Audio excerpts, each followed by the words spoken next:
హెచ్చరికలు ఇచ్చి రెవెన్యూ సిబ్బంది వచ్చి వాళ్ళను ఫంక్షన్ హాల్లో కావచ్చు, కమిటీ హాల్స్లో కావచ్చు, వాళ్ళకు భోజనం వ్యవస్థ ఏర్పాటు చేసి వాళ్ళను తీసుకెళ్తుండే. కానీ ఈరోజు హడావుడిగా ఎవరికి సూచన లేకుండా ఈరోజు మూసి ఏదైతే గండిపేట నీళ్ళున్నాయో అది వదిలేయడం జరిగింది. ఈరోజు నేను అడుగుతున్నాను, తలసాని శ్రీనివాస్ యాదవ్ గారు, మీరు బోనాల పండుగ అని చెప్పేసి నేను హైదరాబాద్ మంత్రి అని చెప్పేసి మొత్తం నువ్వు ఫ్లెక్సీలు వేసుకున్నావు కదా, మళ్ళీ ఇవాళ నీకు హైదరాబాద్ నీకు ఇలా కనిపిస్తలేదా నీకు ఈరోజు?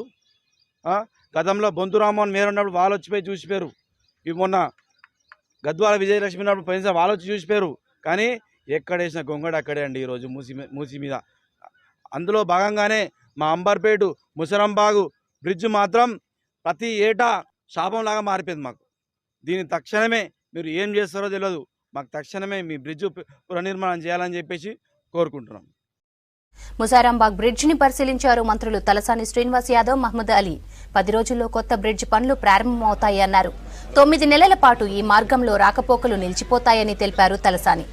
మీకు ఈ పటేల్ నగర్ ప్రాంతం గాని, ఈ గోల్నాక అంబర్పేట ప్రాంతాల నుంచి గాని చాలా thick populated middle class poor people ఉన్నటువంటి ఏరియాలు కాబట్టి ఇది ఎవ్రీ టైం వరదలు వచ్చినప్పుడు వాళ్ళ ఇళ్లలోకి పోవడము, చాలా డ్యామేజ్ జరగడం ఇటువంటివి ఉన్నాయి. మేబీ 10 days లోపల ఈ ప్రాసెస్ అంతా జరుగుతుంది.